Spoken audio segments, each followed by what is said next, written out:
Bonsoir. L'année 2013 s'en est allée, laissant un terrible embarras aux chroniqueurs qui souhaitent en retenir les faits majeurs et les dossiers marquants. C'est du classique, me diriez-vous. Nous avons voulu pour notre part la revisiter cette année-là, en fixant les repères, en sondant même la portée et en essayant de trouver quelle est l'épaisseur de la trame, au-delà des événements souvent évanescents, mais qui, recoupés, mis bout à bout, finissent par fournir de la matière à notre réflexion portée à notre histoire.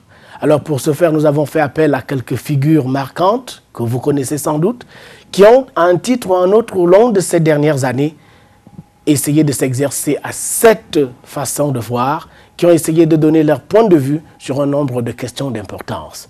Ces figures-là ont été triées sur le volet. Elles nous aident, au cours de ces 52 minutes, à revisiter 2013 sous d'autres angles, j'allais dire des angles inédits. Alors, et si on commençait par les femmes, dont on vient de noter, dont on a noté au cours de l'année 2013, que l'accroissement des effectifs au niveau du Parlement n'est pas passé inaperçu.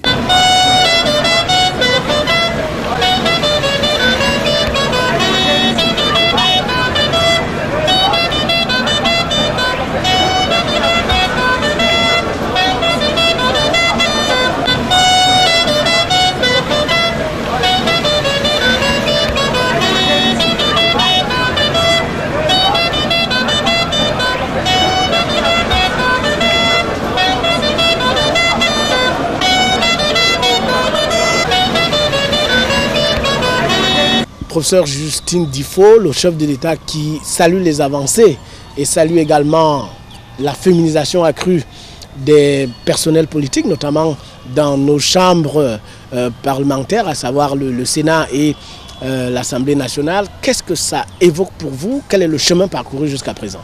Effectivement, le chemin est à moitié parcouru parce que vous connaissez notre règle d'or, notre vision à long terme, c'est sur le chemin de la parité. Nous marchons sur un chemin que nous avons balisé et nous savons qu'au bout du parcours, il faut qu'on ait atteint, peut-être pas la parité numérique, mais qu'on soit proche de 50% de femmes au Parlement et dans les sites de pouvoir et même dans les entreprises publiques et parapubliques.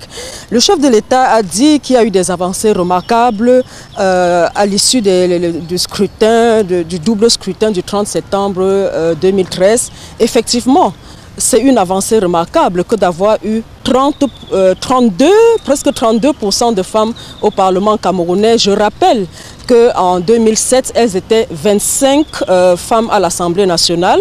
Et cette année, nous avons pu, je veux dire, en 2013, on a pu réaliser un score de presque 32%. Et nous avions placé comme résultat attendu 30%. Le résultat obtenu est de presque 32%. Nous nous réjouissons de cela. Le premier Sénat camerounais a été mis en place en 2013. Nous avons eu tout de suite 20% de femmes. Alors que depuis l'indépendance du Cameroun, on n'avait jamais dépassé 15%. Donc c'est une occasion de réjouissance, mais également d'évaluation et d'autocritique. Parce que nous n'allons pas, après le temps des victoires, il faut mettre en place une nouvelle stratégie pour aller au-delà de l'acquis, après avoir consolidé les acquis, aller au-delà et réaliser vraiment la vision de départ qui est la parité. Le chemin qui reste à parcourir, se situerait, je dirais, entre 32% aujourd'hui et 50%. La vérité, c'est que le principe constitutionnel qui prône l'égalité homme-femme, n'est-ce pas, doit se réaliser, doit devenir une réalité dans le vécu quotidien des Camerounais et des Camerounaises. Et c'est vers cet objectif que nous courons. Nous pensons que l'expression de la citoyenneté des femmes au Cameroun et la sonnette d'alarme annoncée par la communauté internationale et notamment les Nations Unies, également l'Organisation internationale de la francophonie qui vient de mettre sur pied tout un réseau francophone pour la réalisation de l'égalité homme-femme sous l'impulsion du secrétaire général de l'Organisation internationale de la francophonie. Nous pensons qu'avec cette impulsion et l'engagement synergique des chefs d'État africains à travers le protocole de Maputo, à travers ce protocole qui a l'article 9 n'est-ce pas, dispose qu'il faudrait une parité absolue entre les hommes et les femmes dans les institutions et dans les commissions nationales. Je pense qu'avec tous ces indicateurs qui nous montrent le chemin à parcourir, nous allons pouvoir réaliser ce noble objectif. Dernière question, professeur Justine Difo, c'est quoi les freins à cette évolution? Alors, les freins à l'évolution, le premier frein pourrait être la concrétisation des textes législatifs. Je m'explique. Dans le code électoral du Cameroun, il est vaguement évoqué le genre qui doit être pris en compte. Nous attendons encore que dans le texte portant modalité d'application du code électoral, que l'on nous dise quelles sont justement les modalités de mise en œuvre de ce genre. Est-ce un quota absolu obligatoire de 30% dans les listes, ou alors est-ce que c'est l'égalité des chances? Auquel cas, nous allons formater l'intelligence et l'esprit des femmes pour qu'elles visent la parité dans la constitution des listes de candidatures. Merci beaucoup. 2013 donc, on vient de le voir, année électorale, année qui aura été marquée par ce qu'on vient d'écouter, c'est-à-dire cette tendance haussière de la représentation féminine au sein du Parlement, chambre haute et chambre basse bien entendu, mais année aussi électorale avec ces tendances lourdes, la confirmation de l'hégémonie du RDPC au pouvoir, la confirmation aussi du délitement des forces d'opposition, mais un relèvement, voire un renforcement de la citoyenneté à travers un taux de participation qui était jusque-là espéré, mais pas encore atteint. L'année 2013 a effectivement été marquée par ce qu'on peut considérer comme un moment de crue politique. De crue politique du fait de ces événements que vous évoquez, 2 élections, et c'était des élections significatives. D'abord le scrutin lié au sénatorial, qui devait avoir un impact sur la configuration institutionnelle du pays au regard des dispositions constitutionnelles de la Constitution de 1996, qui prévoyait donc l'institution d'un Sénat et donc le début d'une expérience parlementaire bicaméraliste. Et donc cette phase est passée et le double scrutin des législatives et des municipales qui devait suivre devait donc parachever en quelque sorte cette phase de crue politique que l'année 2013 a connue. Donc ces 2 événements, ces 2 élections sont nécessairement dotés d'une signification importante dans la mesure où ils bouclent en quelque sorte ce qu'on peut considérer comme la très longue année qui débute depuis 2011 en fait. En fait, l'année 2013 achève une très longue année, une année qui en fait est schématiquement subdivisée en 3 ans. Donc une année de 3 ans qui a donc commencé par les élections présidentielles et qui s'est achevée par ces élections sénatoriales et ces élections législatives et municipales. Très longue année pour la simple raison que avant le non-dit qui était au cœur des élections de 2011, avait commencé par l'année 2008 avec la modification de la Constitution. Or, la modification de la Constitution est intervenue dans le cadre d'une controverse qui devait permettre que, finalement, la scène politique ait une visibilité sur l'avenir des institutions que le Cameroun devait se doter dans un contexte où, comme chacun le fantasme et comme chacun le sait, il y a un débat sourd sur les enjeux de la succession. Reste Armand le cas qu'il y a eu ces problèmes-là, ces soucis liés à ces élections-là. Qu'est-ce qu'on peut considérer comme des facteurs marquants de ces élections-là? Je crois que la déculottée croissante de l'opposition comme marqueur fait partie d'une longue histoire, dont il ne s'agit pas d'un repère significatif. Il s'agit à la limite d'un repère significatif dans la mesure où on peut à la limite creuser davantage le discrédit long dans lequel l'opposition classique est rentrée. En revanche, on peut noter que dans ce sillage, l'un des repères, c'est la montée de nouveaux acteurs politiques dans cette configuration classique. On a bien vu, à la faveur des élections notamment législatives et municipales, la montée significative d'un certain nombre d'acteurs qui n'étaient pas présents dans les échéances passées. Et donc ça indique peut-être un certain nombre de défis que l'opposition classique, l'opposition politique formelle est appelée à affronter demain. Il se trouve que de plus en plus, le taux de participation qui doit quand même être mis à la faveur d'une institution comme Elecam, par-delà ses faiblesses structurelles et ses difficultés à imposer son autorité et sa légitimité, il y a lieu de noter qu'il y a de plus en plus une juvénisation de l'électorat qui a eu un impact significatif dans les résultats des élections législatives et municipales en tant qu'élections locales. En revanche, les autres facteurs, les autres repères que vous évoquez, effectivement, doivent être évoqués. La féminisation croissante qui est liée à la dynamique des liens entre genre et politique, qui doit donc être mise au bénéfice d'un consensus difficile des acteurs politiques sur la nécessité d'intégrer de plus en plus de femmes dans le jeu politique. Mais aussi, n'est-ce pas, le fait que l'institution chargée de gérer les élections, à savoir Elecam, de mon point de vue, a connu une légitimité beaucoup plus croissante. Et donc, il y a effectivement institutionnalisation de la palabre démocratique qui fait qu'il y a lieu de penser que les scrutins à venir et l'avenir politique et institutionnel va peut-être vers un peu moins de querelles. Le président de la République dit l'horizon politique est dégagé, place maintenant au débat constructif et objectif. Qu'est-ce que ça veut dire pour vous? Disons que les débats sérieux et objectifs ont toujours eu lieu. Sauf que la surpolitisation de toutes les questions a parfois donné l'impression que les débats récurrents sur le pouvoir d'achat, par exemple, sur le niveau de vie des gens, n'avaient pas la place qu'ils auraient dû avoir, n'est-ce pas, dans les échanges, dans ces querelles, dans ces controverses finalement politiciennes sur les élections, sur la candidature, sur etc. etc. Mais je crois que en évoquant les éclaircies qui s'annoncent sur l'horizon politique, il faut avoir à l'esprit le fait que pendant 3, 4, voire 5 ans, on n'aura plus à affronter une compétition politique. Donc il n'y aura pas une compétition électorale, il y aura bien sûr éventuellement les élections régionales pour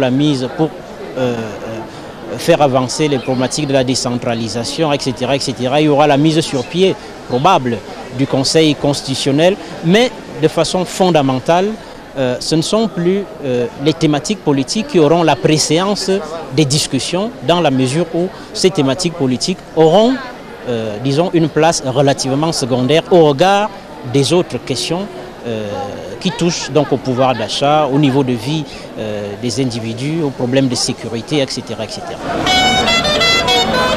Avec le parachèvement de notre édifice institutionnel, a dit le président Paul Biya, l'horizon politique est dégagé. Place maintenant, l'heure est, dit-il, plus exactement, au débat considéré comme sérieux et objectif.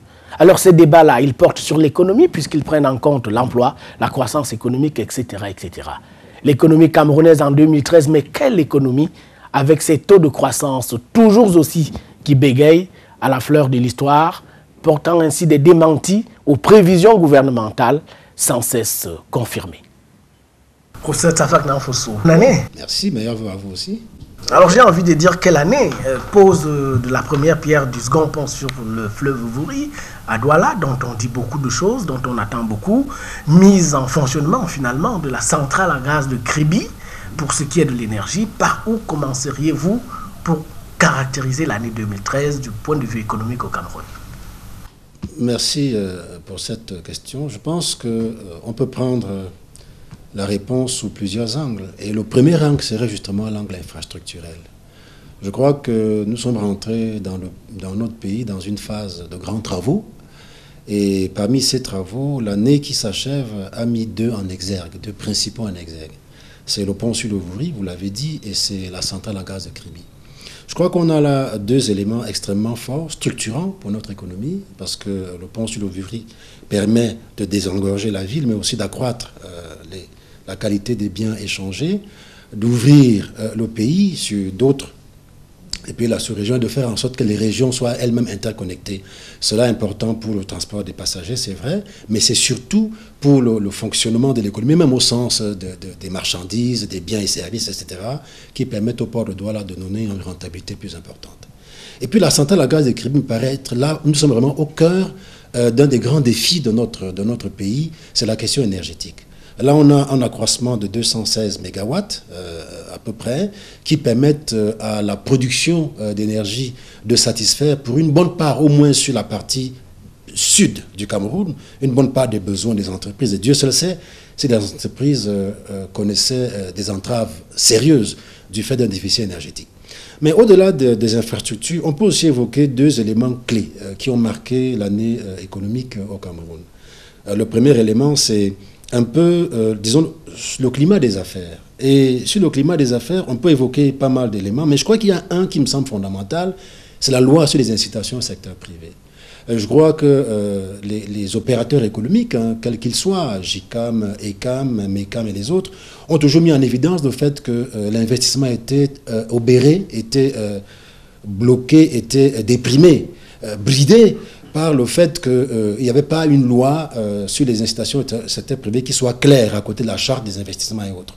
La loi qui a été votée, puis promulguée par le chef de l'État, permet de donner une éclaircie sérieuse à la manière dont on peut concevoir l'investissement dans nos pays.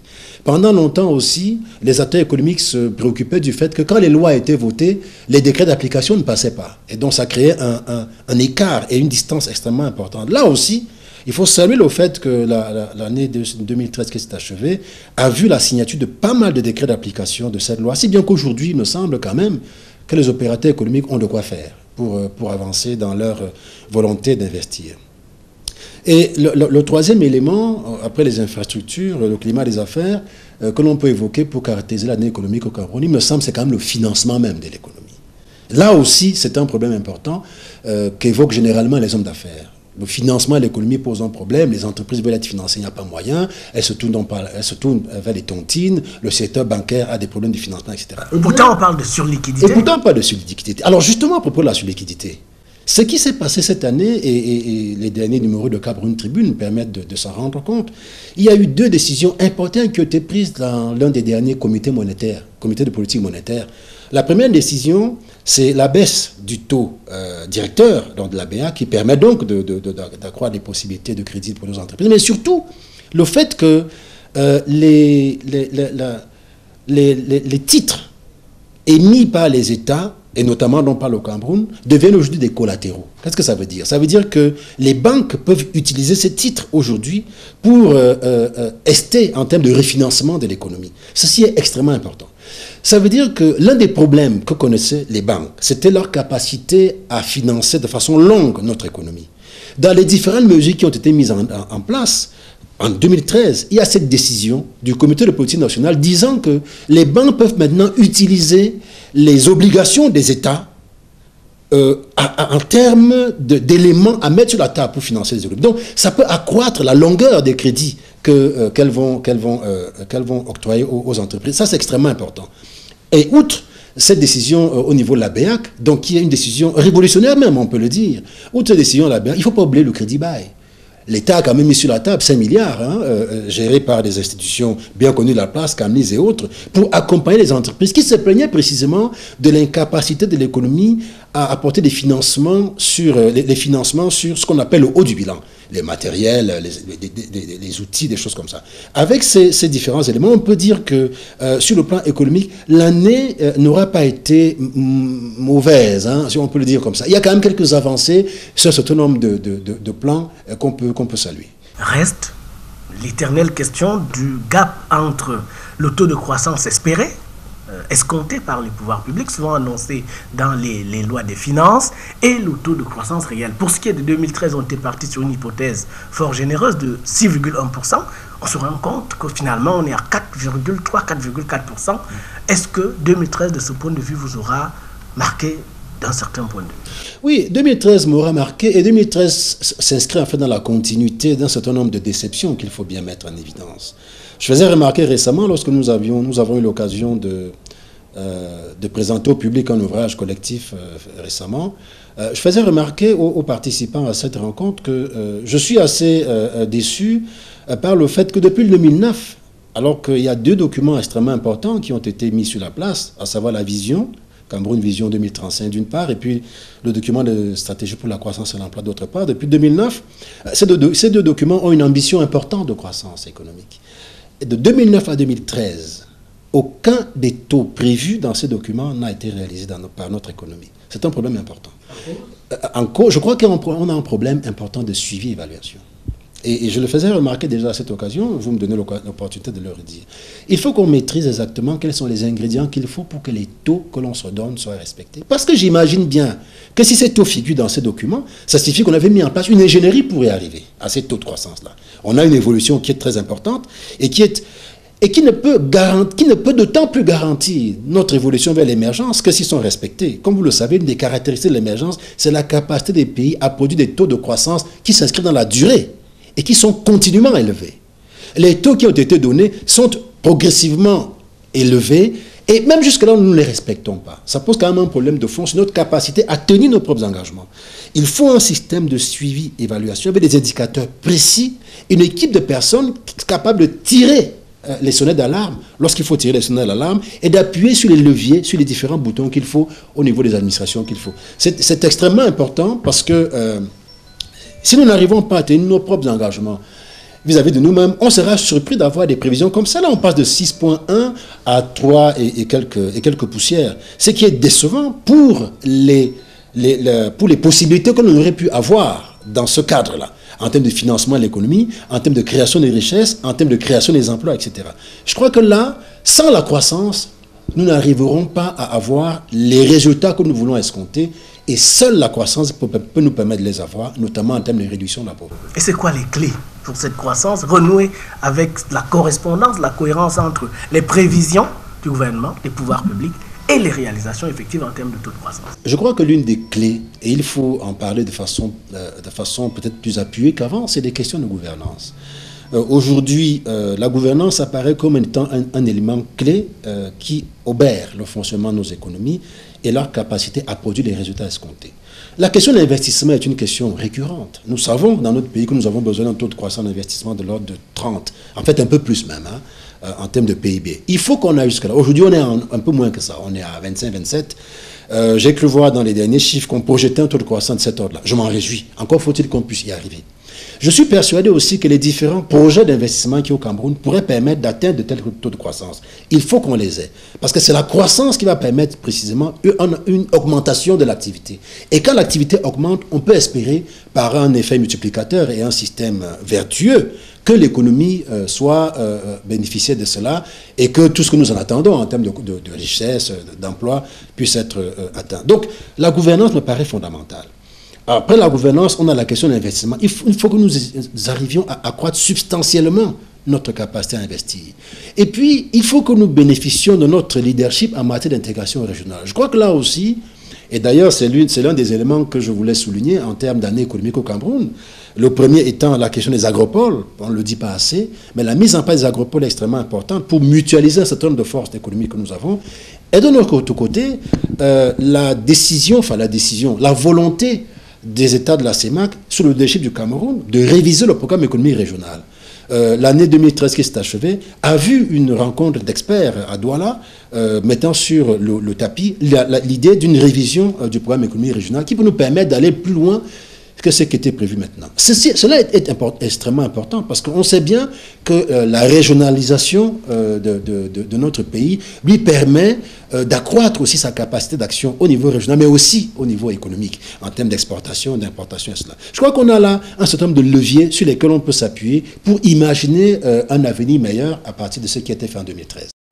2013, et j'en termine par là, 2013, vous parlez de la sous-région, mais depuis 2010, ça fait 3 ans que le Nigeria est le premier exportateur vers le Cameroun, c'est-à-dire donne les plus importantes importations pour ce qui est du Cameroun, déclassant un peu, pour dire les choses, certains pays qu'on considérait comme naturellement. Voilà.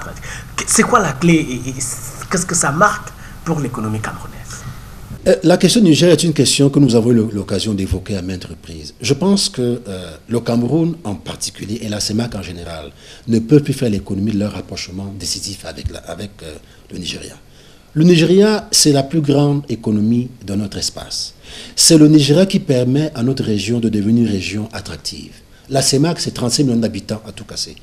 Avec le Nigeria, nous pouvons atteindre 280 voire 300 millions d'habitants. Autrement dit, avec le Nigeria, la CEMAC devient un marché porteur. Un marché qui peut permettre à un industriel de penser son avenir, de penser son avenir. Et donc, sa stratégie de façon extrêmement importante parce que beaucoup plus large. Au Cameroun, on est 20 millions. 20 millions ne représentent pas un marché décisif et porteur. Aujourd'hui, un industriel qui doit penser l'avenir de sa structure, non seulement au niveau national, non seulement au niveau régional, mais pas au niveau continental, doit avoir une stratégie qui lui permet d'intégrer de facto le Nigeria dans sa plateforme idéale. Donc, le Nigeria est un acteur fondamental. C'est un acteur fondamental, non seulement parce qu'il est aujourd'hui le numéro 1 en termes d'échange dans notre pays, mais il est même en passe de devenir le numéro 1 en termes d'échange pour la région CEMAC. Et ça doit nous interpeller. Ça n'est pas seulement lié au pétrole. C'est aussi lié au fait que le Nigeria est une puissance industrielle. On sait bien que d'ici 20 ans, d'après les données qui circulent, le Nigeria va supplanter l'Afrique du Sud. Sur le plan économique. Nous avons tout à gagner aujourd'hui en accélérant notre rapprochement au Nigeria, pas seulement avec des commissions mixtes que l'on voit de temps en temps, mais avec une décision au niveau des gouvernants faisant en sorte que le Nigeria soit un élément clé de notre essor à venir. La question du Nigeria est une question fondamentale sur la base duquel nous devons établir notre politique économique et régionale dans les années à venir. On ne peut pas penser partager plus de 1000 km de frontières avec un géant comme celui-là et ne pas en tirer profit, alors que d'autres pays en tirent profit. Je crois que le Cameroun a là une opportunité pour penser son avenir demain avec en toile de fond le Nigeria. Il me semble que c'est là un pays dont on ne peut plus faire l'économie. Le Nigeria donc, une formidable opportunité économique pour le Cameroun, c'est du moins ce qu'on vient d'entendre, mais c'est également une lame de fond qui traverse la réflexion dans un certain nombre de champs disciplinaires et les experts commencent à faire une espèce de chorus autour de ce que présente le potentiel nigérian pour l'économie camerounaise, voire au-delà. Certains pensent d'ailleurs que le Nigeria a trouvé en le Cameroun la porte d'entrée de la zone CEMAC. C'est un débat, mais les faits sont là. Les faits aussi, c'est que ce Nigeria-là est source d'insomnie pour les autorités camerounaises, ainsi qu'on a pu s'en rendre compte lors de cette année 2013 avec ces prises d'otages, dont chacun sait qu'elles ont finalement été attribuées à Boko Haram, une secte qui fait rage. Au Nigeria, Boko Haram, le Cameroun, les forces de l'ordre mobilisées, c'était aussi 2013.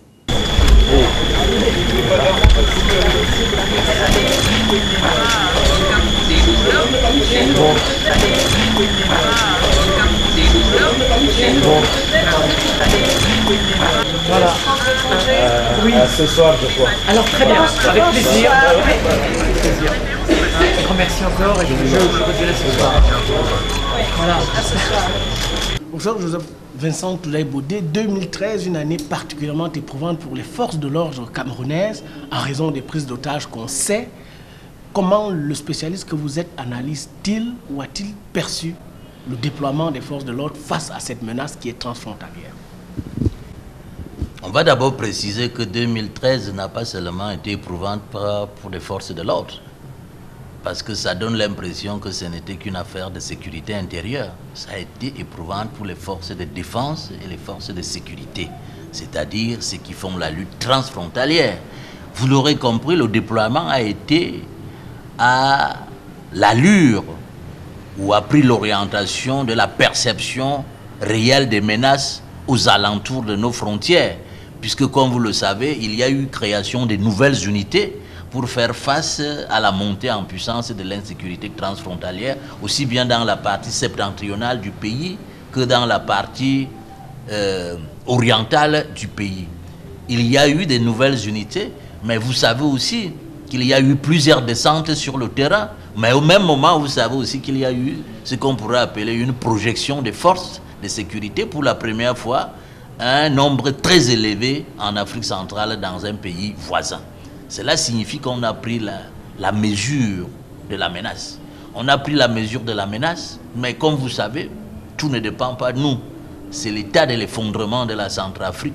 D'un côté, les difficultés de lutter contre Boko Haram, menaces asymétriques et en civil de l'autre, qui font que de temps à autre, il y a des répercussions sur le territoire camerounais. Mais ce qui est important pour les Camerounais de comprendre, c'est de comprendre que les forces de sécurité du Cameroun sont là d'abord pour protéger le territoire du Cameroun.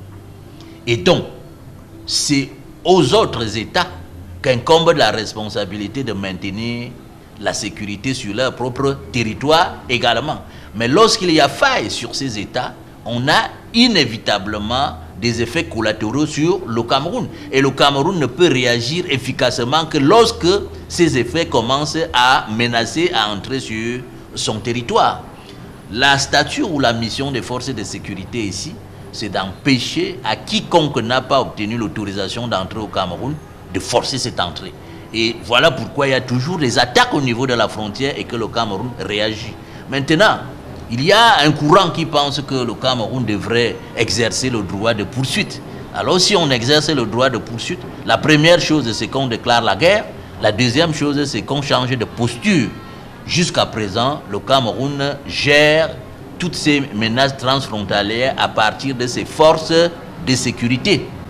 Lorsque vous prenez par exemple le BIR, les ESIR, ainsi de suite, c'est des forces de sécurité, ce n'est pas les forces de défense. Le jour où le Cameroun va penser que cette question a pris une importance telle que les forces de sécurité, qui sont donc ici première catégorie et deuxième catégorie, ne peuvent plus faire face, alors on fait appel aux forces de guerre, la troisième catégorie. Et là, vous allez voir, les armes de guerre vont sortir.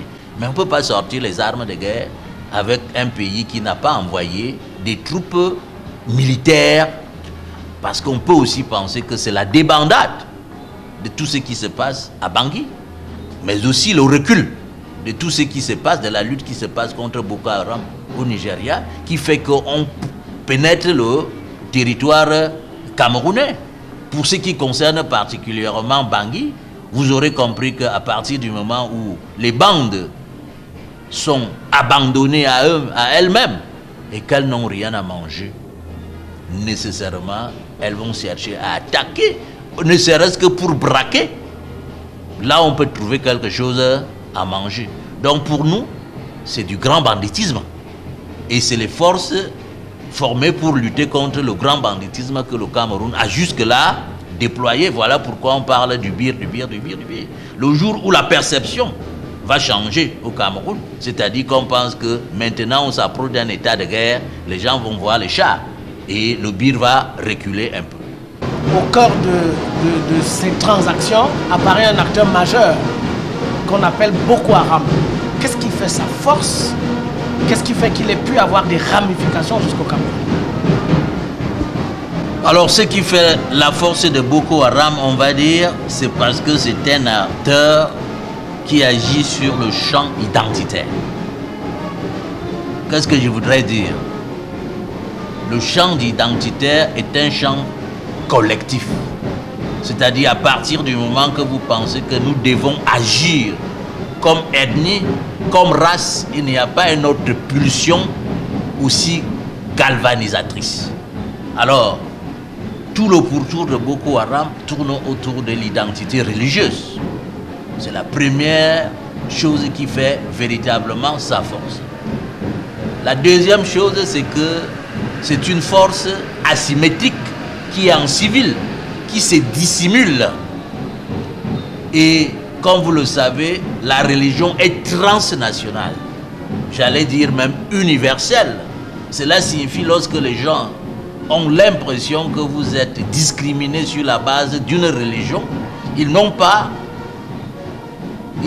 sont pas obligés de vivre avec vous sur le même territoire, mais ils seront solidaires quel que soit là où ils sont parce que vous partagez ces valeurs identitaires religieuses. Voilà la deuxième chose qui fait la force. Et la troisième chose, donc comme je l'ai dit, c'est une force asymétrique. C'est-à-dire que tout est en civil, personne ne se réclame de Boko Haram de manière visible. Et cela permet donc à ce que cette organisation se dissimule à travers le Nigeria, à travers les pays voisins au Nigeria et au-delà. Et on ne peut se rendre compte qu'on a en face de soi Boko Haram qu'au moment où Boko Haram décide de frapper. Et ça rend donc la gestion par les forces de sécurité très difficile, au sens où seul le renseignement prévisionnel peut permettre d'empêcher qu'il y ait un coup si ce renseignement prévisionnel n'a pas fonctionné. Parce que, si vous voulez, il y a des barrières linguistiques, il y a des barrières religieuses, il y a des barrières familiales. On sera généralement dans une posture réactive plutôt que dans une posture d'anticipation. Voilà ce qui fait la difficulté de lutte contre un groupe comme Boko Haram, le fait que ce soit un groupe armé, mais en civil, le fait que ce soit un groupe qui tourne autour d'une identité religieuse, le fait que l'identité religieuse elle-même soit une identité transnationale. Alors les otages, Boko Haram, la lutte contre l'insécurité a naturellement un prix, elle a aussi un coût. Qu'est-ce que le Cameroun peut avoir payé en termes de prix et de coût pour la libération des otages, par exemple? Beaucoup de choses, beaucoup de choses. La tendance ou la tradition veut que lorsqu'on parle de coût, on ne regarde que le coût financier. Le coût financier, il est, j'allais dire, négligeable. Dans la transaction ou dans les négociations portant sur les otages, il y a généralement l'échange d'informations. Je vous donne, donc vous me donnez aussi. Il y a l'échange des prisonniers. Vous me devez, je vous dois, donc vous me rendez, je vous rends. Il y a l'échange financier, vous payez. Moins vous me devez des choses, plus le coût élevé. Quand vous me devez beaucoup de choses, je vais prendre les otages en demandant que je suis disposé à libérer les vôtres à condition que vous libériez aussi les... Mais comme vous savez, dans ce genre de situation, c'est des questions de sécurité, donc généralement c'est secret. Dans la plupart des temps, le Cameroun peut, d'une manière ou d'une autre, appréhender des individus qualifiés de partenaires de Boko Haram ou pas. Mais on va d'abord les détenir. Mais si en réalité ils sont affiliés à Boko Haram lui saura qu'on a pris ses affiliés au Cameroun. Et ce n'est que lorsque Boko Haram va le revendiquer que les Camerounais et ils sauront que leurs forces de sécurité avaient appréhendé des individus parce que les forces de sécurité ne rendent pas compte des actes qu'elles posent dans cette orientation-là. Donc, il y a échange de beaucoup de choses. Cela signifie donc quoi? Pour arriver au résultat que nous connaissons aujourd'hui, il y a eu certainement beaucoup de choses qui ont été engagées. Ces choses peuvent porter sur de l'argent, ces choses peuvent porter sur l'échange des informations, ces choses peuvent porter sur l'échange des prisonniers, de part et d'autre. Et ça ne peut pas seulement s'arrêter au Cameroun. Comme vous le savez, la plupart des otages dont nous parlons ici, c'était toujours des Français. Alors le Cameroun se retrouve intermédiaire entre le Nigeria et la France. Quand je dis Nigeria, je voudrais dire Boko Haram dans ce genre de situation, mais aussi le gouvernement du Nigeria. Alors ces échanges d'informations, d'argent ou de prisonniers vont passer aussi au-delà du Cameroun. Par exemple, on peut exiger quelque chose à la France et le Cameroun devient le porte-parole de celui qui va aller demander que voici, au stade actuel de nos négociations, c'est que ceux qui détiennent nos otages demandent. Ils vont donc formuler à l'endroit de l'autre partenaire cette exigence ou cette demande. Donc, de manière générale, on va retenir qu'il y a toujours échange de quelque chose, qu'on paye toujours quelque chose, mais c'est la nature de cette chose-là qui est fluctuante en fonction de la réalité de la situation sur le terrain. On appelle ça tout simplement l'intelligence de la situation. La désintégration de la République centrafricaine donc n'est pas étrangère à ce qui arrive au Cameroun. Elle ne laisse en tout cas pas les autorités indifférentes. Chacun se souvient de ces incursions intermittentes au niveau de nos frontières. Chacun se souvient également des réactions des autorités. Chacun se souvient du renforcement des mesures de sécurité à cette frontière. La RCA donc, théâtre, j'allais dire l'un des théâtres sur lequel s'est activée la France en cette année 2013. La France qu'on avait déjà vue présente menant l'opération Serval au Mali. Alors la France et l'Afrique, la première quitte-t-elle la seconde pour mieux y rester? Eh bien, quels enjeux aussi? Non, disons que la France n'a jamais quitté l'Afrique en matière de sécurité. Elle était un peu en retrait. Les années 90, vous savez très bien, c'est les années où la France pensait quitter l'Afrique progressivement en enlevant même ses bases. Mais je crois que la France s'est rendue compte ces dernières années en se mettant un peu à l'écart, la Chine semblait avoir pris beaucoup de terrain. Et allant sur le terrain économique, la Chine commençait à lorgner aussi sur le terrain de la sécurité, qui est quand même un domaine où la France reste très présente. Et le retour de la France, c'est pour montrer qu'elle n'est jamais vraiment partie, puisqu'elle n'est jamais vraiment partie en matière de sécurité, puisque beaucoup de nos pays ont un certain nombre d'accords avec la France.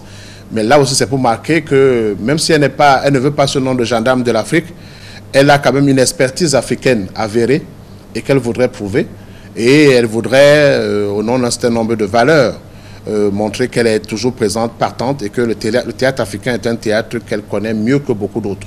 Je dois le dire ainsi. Une fois qu'on sait cela, la France, on sait qu'elle a perdu un certain nombre de positions en Afrique, vous l'avez rappelé tout à l'heure. On sait qu'elle fait face à une rude concurrence, vous l'avez également dit. Mais qu'est-ce qu'elle cherche au fond? Est-ce qu'il s'agit simplement pour elle de se projeter du point de vue symbolique, ou est-ce qu'il y a une sorte de France qui s'en va pour mieux rester? Cela, je crois qu'il y a une histoire entre la France et l'Afrique, il y a une histoire d'amour. C'est vrai qu'il y a une histoire d'amour-haine. Je t'aime moi non plus entre la France et l'Afrique, mais je pense que vaut mieux, comme disait quelqu'un ces jours-ci, un diable qu'on connaît qu'un ange qu'on ne connaît pas. Et je pense que beaucoup de pays francophones d'Afrique, et même cette dimension que la France a projetée au monde au XXe siècle, de faire croire qu'elle est le défenseur de l'Afrique, qu'elle est l'ami de l'Afrique, on le voit dans les sommets France-Afrique. Vous avez vu celui de Paris la dernière fois. Depuis un certain temps, la France élargit ses sommets hors de sa sphère francophone. Et les grands pays qui sont à la une, c'est l'Afrique du Sud, c'est le Nigeria, l'Angola, etc., dont les grandes puissances africaines. Donc, je veux dire que la France, ce n'est que, je crois, en Afrique qu'elle peut déployer cette force, cette capacité qui lui permet de se projeter face au reste du monde, puisque dans la bataille européenne, elle n'est pas première, c'est l'Allemagne, c'est l'Angleterre, c'est d'autres pays. Et la France trouve qu'en voulant perdre, et d'ailleurs quand on voyait un débat de fond entre les économies, les gens qui sont adeptes de l'économie en Afrique, c'est-à-dire que les hommes d'affaires français, appelons-les comme ça, et les politiciens qui voulaient, la politique, Hollande par exemple, est un homme de rupture, dans la lignée des Balladur, dans la lignée des Jospin. C'est-à-dire que c'est quelqu'un qui ne veut pas trop mettre son masque africain. Il voulait se détacher de ce monde qu'il ne connaît pas. Et on se rend bien compte qu'il est rattrapé par la réalité. L'exemple le plus typique, c'est Sarkozy, le président Sarkozy, qui a parlé de rupture et qui est arrivé au pouvoir. Il n'y avait plus de rupture. Le président Hollande découvre que on ne peut pas se passer, vu de France, de l'Afrique, et que une nouvelle génération d'hommes d'État africains aujourd'hui et des Africains d'un certain âge qui en sont aguerris aujourd'hui, qui sont en fonction de l'État, ont compris qu'ils peuvent se déployer aussi hors de la France. Dans la France, il n'y a plus cet amour, attachement fidèle qu'il y avait entre la France et l'Afrique. Et donc, la France se rend compte que, comme pendant longtemps on a fait croire à l'Afrique que c'est elle qui a besoin de la France, aujourd'hui on a plutôt l'impression que c'est la France qui a besoin de l'Afrique. Parce que c'est vrai, elle a RCA, au Mali elle a fait un travail estimable. En Centrafrique, c'est un peu compliqué pour elle parce que son travail à la limite de la police, parce qu'elle fait aussi de la police, un peu de police, alors qu'elle était venue plutôt pour d'autres aspects. Et elle risque de s'embourber dans cette affaire de Centrafrique qui est assez compliquée, puisque la CEAC, bon, elle commence à se mouvoir. Ce n'est pas comme dans d'autres conflits où l'organisme régional prenait pied très vite pour au moins être l'interface. La France est obligée d'aller au-devant de cette affaire de Centrafrique et au risque de s'embourber dans cette Centrafrique. Au risque de perdre même la face et tout le reste. Mais en fait, c'est pour répondre à votre question, pour dire que la France, aujourd'hui, se rend compte que dans la compétition mondiale où elle est engagée, où elle a beaucoup de mal, parce que le monde est en crise, et particulièrement l'Occident est en crise, il faut qu'elle revienne en Afrique, il faut qu'elle reprenne pied. Ça commence par la sécurité, et ça a des prolongements dans l'économie, dans la politique.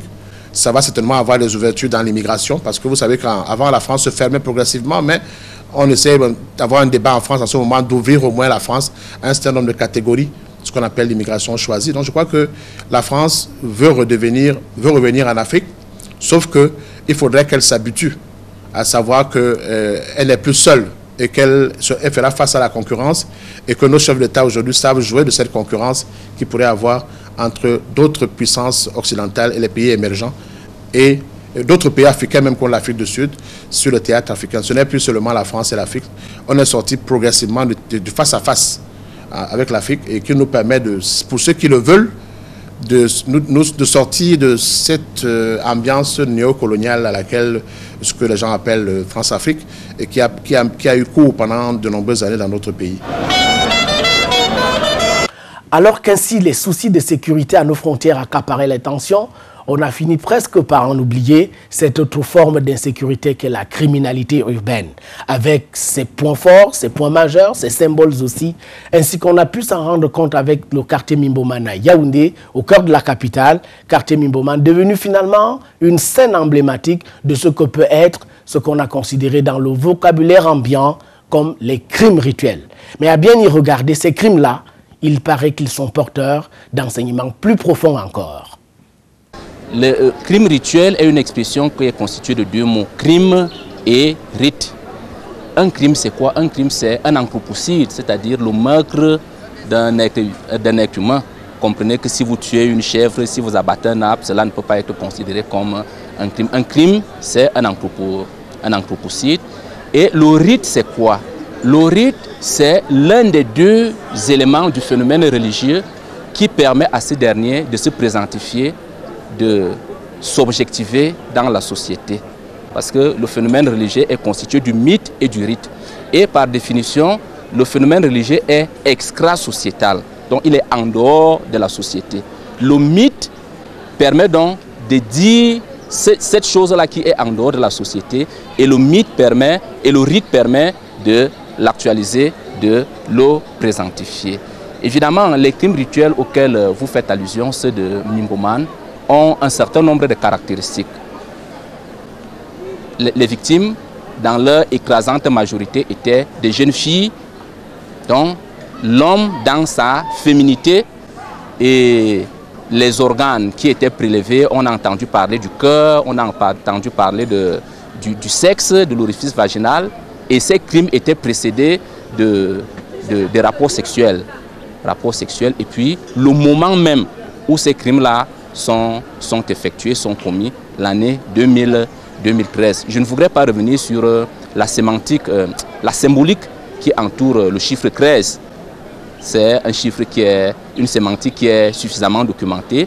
Mais je voudrais peut-être lire, pour répondre directement à votre question, lire ces crimes-là à l'aune d'un logiciel qui emprunte aux faits qui font l'actualité camerounaise depuis quelques années. Je voudrais parler de la fin de règne. Et je voudrais également parler de l'opération Épervier. Parce que les crimes ont ceci de particulier qu'ils sont caractérisés, ils sont classifiés. L'anthropologie religieuse distingue donc les crimes de sanation, c'est-à-dire les crimes qui permettent, les rites de sanation, les rites qui vous permettent de vous rendre saint. Les rites de propitiation, c'est-à-dire les rites qui permettent aux événements et aux choses de se rendre propices. Et puis il y a des rites de purification, etc., etc. Mais les crimes rituels de Mimboman, dans leur caractérisation, font partie à la fois des crimes de sanation et des crimes de propitiation. Qu'est-ce qu'on veut rendre saint et qu'est-ce que l'on veut rendre propice? Évidemment, j'ai parlé de l'ambiance de fin de règne, où vous voyez des gens se lancer à la conquête, soit à la conquête du pouvoir, soit à la préservation de ce pouvoir-là. L'ampleur de ces crimes rituels-là pourrait donner à croire qu'ils sont effectués soit à des buts de conquête du pouvoir, soit à des fins de sa préservation pour ceux qui l'ont déjà. Et puis il y a l'opération Épervier. L'opération Épervier qui a comme un effet, qui a produit comme un effet de bombe dans la société camerounaise. Et nous avons vu les procès qui sont générés qui sont la cause de cette opération-là, où des gens redoutent d'être en procès. Et ceux qui y sont déjà redoutent des sentences, des emprisonnements. Et ceux qui sont déjà en prison, évidemment, voudraient peut-être se donner les moyens de sortir des geôles. Donc, on peut lire ces crimes rituels-là comme étant des mécanismes religieux mis en branle dans le but de rendre propice un certain nombre de choses, rendre propice la conquête du pouvoir, rendre propice sa conservation, rendre propice le fait que l'on ne soit pas interpellé dans le cadre de l'opération Épervier et évidemment rendre propice peut-être la sortie de prison dans le cadre de cette opération-là. On voit bien, docteur Abouna, que finalement ces crimes rituels ne ressortissent pas que du problème de l'insécurité galopante. Oui, ce n'est pas une question d'insécurité au sens peut-être social du terme. Insécurité perçue de ce point de vue comme étant une stratégie de survie pour ceux de nos compatriotes qui n'ont pas réussi à s'insérer dans les systèmes classiques d'emploi. Mais c'est une autre forme d'insécurité liée à la gestion et à la conquête du pouvoir. Et là, on peut, pour essayer un peu de me faire comprendre, je voudrais convoquer une métaphore, la métaphore cosmique du pouvoir, qui voudrait que les souverains, ceux qui ont en charge la gestion des affaires, des affaires publiques, soient des sortes de médiateurs entre l'ordre cosmique, l'ordre social et l'ordre naturel des choses. Et lorsque ces crimes rituels-là viennent donc briser ce qu'on peut appeler l'ordre social, évidemment, ça peut créer un chamboulement de l'ordre des lois qui régissent l'ordre cosmique, l'ordre social et l'ordre naturel. Et s'il est vrai, d'après les principes de Lavoisier, qui s'appliquent à tous les phénomènes, que ce soit les phénomènes physiques, les phénomènes sociaux et les phénomènes cosmiques, que rien ne se perd, rien ne se crée. Si ces crimes-là ont été perpétués, ils vont appeler nécessairement une compensation en termes de violence. Le sang qui est versé appellera nécessairement un autre sang versé pour que l'équilibre soit rétabli. Donc le problème de sécurité reste poignant, reste présent, sauf qu'il se situe à une autre dimension. Voilà, mesdames et messieurs, fin de parcours pour ces 52 minutes par lesquelles nous avons voulu, non pas résumer, croyez-moi, ce fut une sinécure, eh bien, par lesquelles nous avons voulu donner sens à l'année 2013. Merci pour votre bien aimable attention, merci pour vos encouragements, merci surtout pour votre fidélité, car de grands défis, de grands dessins nous attendent pour 2014. Par temps de morosité, il faut savoir espoir garder. Bonne année 2014 à toutes et à tous.